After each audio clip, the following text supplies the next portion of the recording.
back to ASEAN Newsroom and now for the economic news. Influential hedge fund manager David Iron called for Microsoft Corp chief executive Steve Ballmer to step down. He gave the reason that the software company's longtime chief was stuck in the past. Speaking at the annual Arason Investment Research Conference in New York on Wednesday, he said it was time for Ballmer, who succeeded co-founder Bill Gates in 2000, to step aside and give someone else a chance. He said that his continued presence in the biggest overhang on Microsoft stocks, making one of the sharpest public investor comments yet against the Microsoft CEO.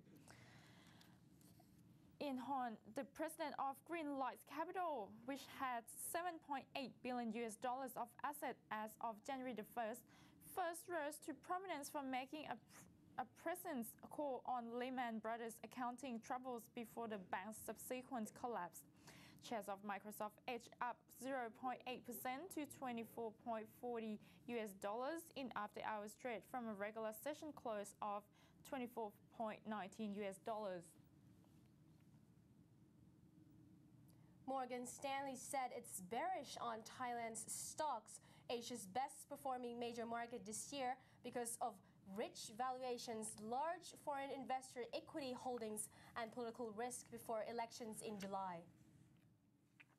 The benchmark's SET index fell 0.4% to 1,060.33 as the 12:30 p.m. break, paring this year's gain to 2.7%.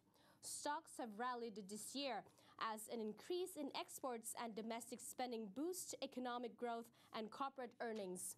The gauge of 481 companies trades at 12.3 times estimated earnings, compared with the four-year average of 11.3, according to data complied by Bloomberg. Foreign institutional investors have the highest overweight position in Thai stocks in the past 10 years. Southeast Asia's second biggest economy is preparing for a general election on July 3rd as caretaker Prime Minister Apisit Wechchachiwa aims to secure a popular mandate for his reconciliation efforts. Thai economic growth accelerated in the first quarter to the fastest pace in a year, adding pressure for higher borrowing costs to contain inflation. Gross domestic product rose 2% in the 3 months to March 31st from the previous quarter, when it climbed a revised 1.3%, the National Economic and Social Development Board said on May 23rd. Governor Prasan Trairatwarakul said earlier that the central bank will need to adjust the rate, currently 2.75%, to a normal level because of price pressures. The government plans to raise the price of liquefied petroleum gas used by manufacturers to curb the state subsidy.